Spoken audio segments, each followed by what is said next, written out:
트윈. 안녕하세요. 지난 시간에 이어서 파울루 멘지스 다 호샤의 건축에 대해서 알아보려고 합니다. 제 스페인에 있을 때는요, 이 사람을 파울로 멘데스 다 로차 이렇게 불렀었는데요. 그 사람의 이름을 스페인식 혹은 그냥 미국 영미권에서 부르는 이름이고요. 브라질은 포르투갈어를 쓰기 때문에 이것을 포르투갈식으로 녹음하면 파울루 멘지스 다 호샤 라고 부르는 게 맞습니다. 네. 옛날에 뭐 호나우딩요, 이런 로날딩요 뭐 이렇게 부르고 그랬었죠. R이 H 발음 뭐 이런 것이 났기 때문에요. 네, 여튼 파울루 멘지스 다 호샤가 슈퍼 건축가이기 때문에 굉장히 큰 프로젝트도 많은데요. 뜻밖에도 2006년도 프리츠커상 받았을 때 공식 홈페이지에 올라 있었던 사진은 그리 크지 않은 크기의 포르마 가구점이었습니다. 저도 멘지스 다 호샤의 작품을 여러 개 살펴봤지만 아마 그의 건축을 가장 핵심적으로 압축적으로 보여주는 작품 아닌가 싶습니다. 지극히 단순한 개념과 형태를 갖고 있기 때문에 많은 사람들이 이 건물을 미니멀리즘, 그래서 멘지스 다 호샤를 미니멀리즘 건축가라고 이야기하고 있는데, 엘리오 비뇽과 멘지스 다 호샤의 인터뷰 그리고 둘의 글 모두 멘지스 다 호샤를 미니멀리즘 건축가라고 부르는 건 이 사람을 잘 모르고 있는 무지의 소치라고 이야기하면서 멘지스 다 호샤가 갖고 있는 중남미, 라틴 아메리카의 공간성과 멘지스 다 호샤의 건축적인 개념에 대해서 이야기하고 있습니다. 굉장히 지적인 인터뷰니까 이 책을 구입하지 않더라도 도서관에 가서라도 꼭 한번 읽어보기를 권해드립니다. 그럼 멘지스 다 호샤의 건축 한번 살펴볼까요? 포르마 가구점입니다. 포르마 가구점 한번 살펴보겠습니다. 멘지스 다 호샤 책 작품집 제일 앞에 있는 이 사진이 바로 포르마 가구점으로 들어가는 주차장에서 가구점으로 들어가는 출입구 계단 되겠습니다.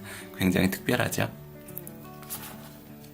책의 앞부분은 인터뷰로 되어 있고 뒷부분은 각 작품집이 되어 있는데 다른 데서는 아마 거의 보기 힘든 사진들로 되어 있습니다. 왜냐하면 이 사진 중 거의 대부분은 이 책의 저자인 엘리오 비뇽이 직접 찍은 사진들이거든요. 포르마 가구점, 이 책의 표지에서부터 가구점 첫 번째, 이 건축을 소개하는 첫 번째 스케치 역시 멘지스 다 호샤가 그려놓은 출입구 계단 부분의 스케치입니다. 이 계단 부분이 정말 그렇게 중요한가요? 네, 저는 그렇다고 생각해요.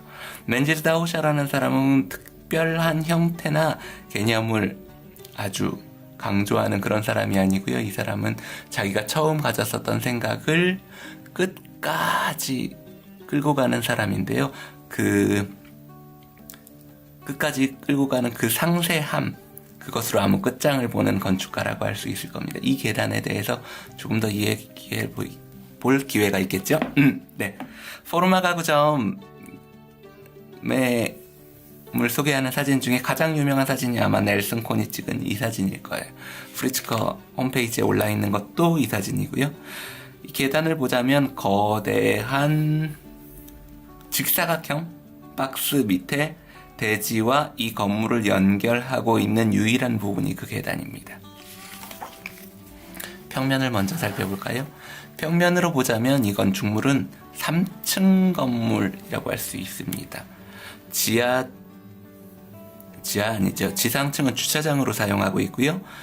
지상에 있는 주차장을 통해서 계단을 통해 올라가면 가구점으로 쓰고 있는 본층, 가구점 전시장 한 층이 있고 그 위로 올라가면 사무실 등으로 쓰고 있는 다락방이 하나 있습니다. 보시면 구조체가 없는데요. 30m 정도에 이르는 이 전체 구조물에 구조체가 없는 이유는 우리 이 계단의 폭을 보고 이 구조체를 한번 상상해 보세요. 계단의 폭만 하죠. 거의 건축에서 사용되지 않는 토목 구조물에나 교각에서나 사용될 만한 거대한 구조체 하나, 둘, 셋, 네 개로 이 건축물을 다 받고 있고요. 이 구조체 사이에는 다른 구조체가 없기 때문에 이 사이는 높이가 1.6에서 1.8m에 이르는 거대한 보, 이것 역시 토목 구조물에나 사용될 만한 1.6에서 8m 되는 거대한 보가 이 사이를 지나고 있습니다. 그것을 통해서 얻으려고 했던 것이 무엇일까요? 그게 아마 이 프로젝트를 이해하는 핵심적인 내용이 될 겁니다. 단면도로 보자면 주차장이 있고요. 차를 주차하고 이 계단을, 정 가운데 있는 계단을 통해서 올라가면 위에 전시장 또는 가구점이라고 할 만한 곳이 있고, 그곳 위에는 살짝 슬라브가 바닥판이 걸려 있어서 이 위에는 사무실 같은 용도로 사용하는 독립된 공간이 있습니다. 건물의 구조는 이렇게 단순합니다. 이 사진을 보자면 눈에 띄는 것은 거대한 바닥판, 이 지면과, 지금 오는 지면과 같은 높이지요. 대지와 이 건물의 바닥면, 그러니까 천장, 우리가 여기서 볼 때 1층 부분의 천장면, 완벽한 수평을 이루고 있는 이 천장과 바닥면이 이루고 있는 팽팽한 긴장감이 눈에 띕니다. 비물질화된 표면이라고 할 수밖에 없는데요. 쉽게 이야기하자면 우리가 콘크리트로 만든 어떤 판이나 구조물이 무게를 갖고 있다고 상상할 수밖에 없는데, 그 거대한 콘크리트 판이 완벽한 수평면을 이루고 있기 때문에 어떻게 이런 것이 가능하지 사람들이 생각할 수밖에 없습니다. 반복해서 나오고 있는 사진이긴 한데 아주 건축적인 사진이라고 생각합니다. 올라가는 계단이 당연히 두 개가 있겠죠. 좌우 두 개의 난간이 있을 텐데 이 사진은 정확하게 두 개의 난간이 교차되는 부분에서 찍혀 있습니다. 그래서 얻게 되는 효과는 계단이 가장 단순한 형태로 보이게 되는 것이죠.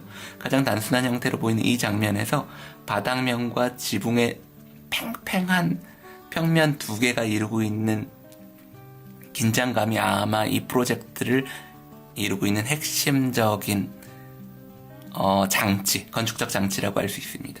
위에 전시장도 그렇지만 여기 역시 높이가 2.1m에 길이는 한 30m 정도 되는 굉장히 고도로 이렇게 압축된 시야를 보여줍니다. 사람의 시야는 앞뒤로 확 끌어당기고 있는 아마 영화적인 그런 장면을 만들고 있다고 생각됩니다.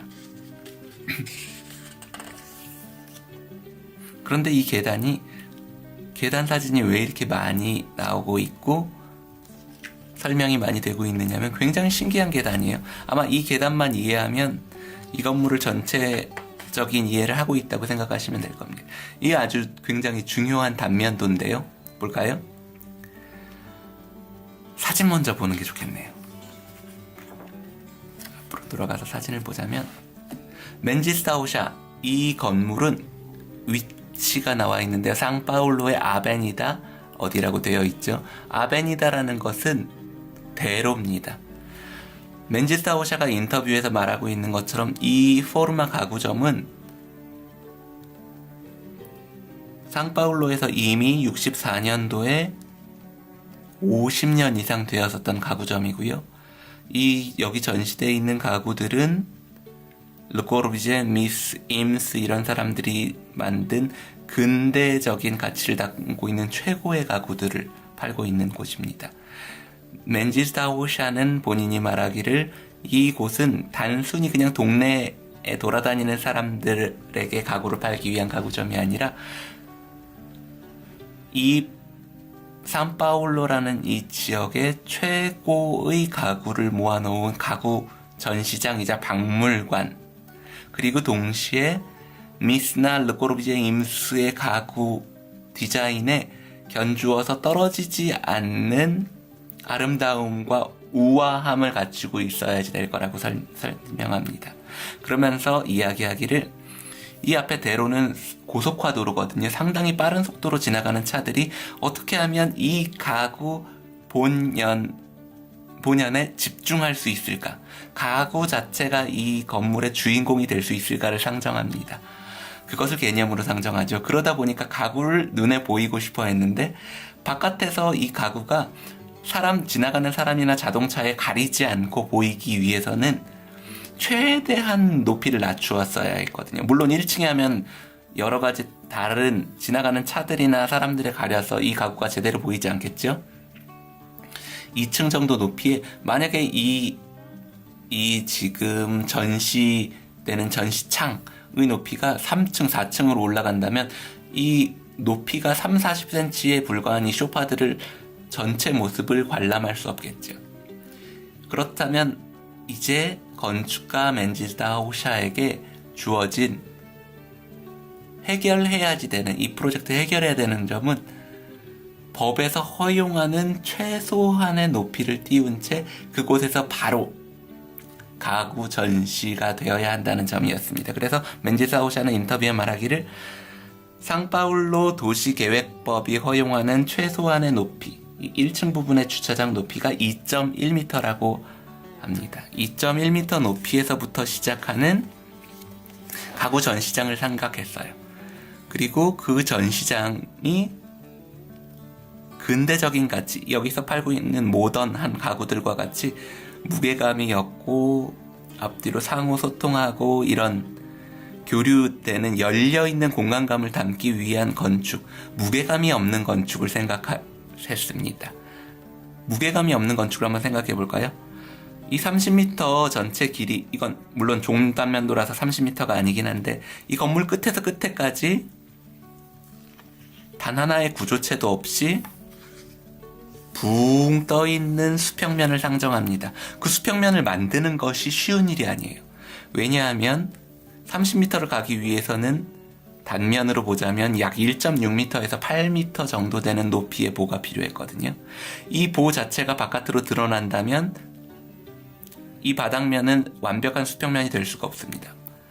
말하자면 이 밑에서 우리가 계단이랑 같이 봤었던 수평 천장, 콘크리트 천장은 이 역티보에 매달려 있는 상황입니다.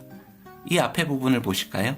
이 앞에 부분은 이 슬라브가 갖게 되는 최소한의 두께, 우리가 어느 건축물에서도 볼 수 있는 두께면 슬라브가 한 12cm 정도는 되겠죠? 그런데 앞에 부분으로 오면서 점점 얇아지고 있습니다.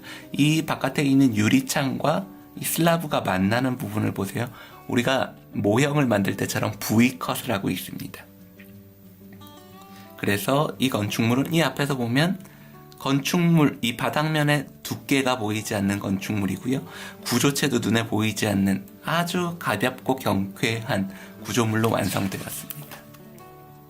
마지막으로 이거 하나만 지적하면 끝날 것 같은데요. 보세요. 그렇게 경쾌한 건축물도 피할 수 없는 한 가지는 1층 주차장에서 2층 가구점으로 진입해야 한다는 점입니다. 맨지스다 호샤도 그것이 걱정이었어요. 왜냐하면 이 팽팽한 수평면에 올라가는 계단실을 하나 딱 두면 이것과 이것이 만나는 이 부분에서 접점이 생기는 부분이죠. 계단실과 바닥면이 만나는 부분에서 이 팽팽한 수평면이 갖고 있는 긴장감이 흐트러져 버린다는 점입니다. 그래서 맨지스다 호샤는 아주 유쾌한 즐거운 발상을 했는데요. 이 계단이 맨 앞에 그림에서 보이듯이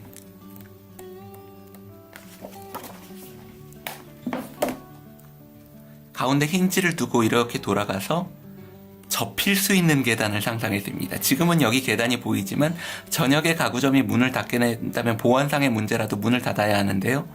이 계단에 주변에 유리로 쳐진 벽이 없지요. 사람을 어떻게 들어오지 않게 막을 수 있을까요? 저녁이 되면 이 계단이 이렇게 돌아가게 되면 이 건물에 들어가는 출입구 자체가 없어지는 겁니다. 그야말로 UFO처럼 이 건물은 대지 위에 둥둥 떠있게 되는 셈이죠. 이 계단의 힌지 위치는 정확하게 계산이 되었기 때문에 이 부분과 이 부분의 무게 차이로 인해서 기계 장치 없이 한 사람이 손으로 들어 올릴 만한 무게라고 이야기하고 있습니다. 게다가 1.6m라는 이 2층 바닥면과 1층 천장 사이의 두께는 이 난간을 숨기기에 충분합니다. 다시 이 사진으로 돌아와 보죠. 그런데 이상하지 않으세요? 근대 건축가 르꼬르부지에부터 사용했었던 이 파이프, 원형 파이프 난간을 한번 살펴보세요.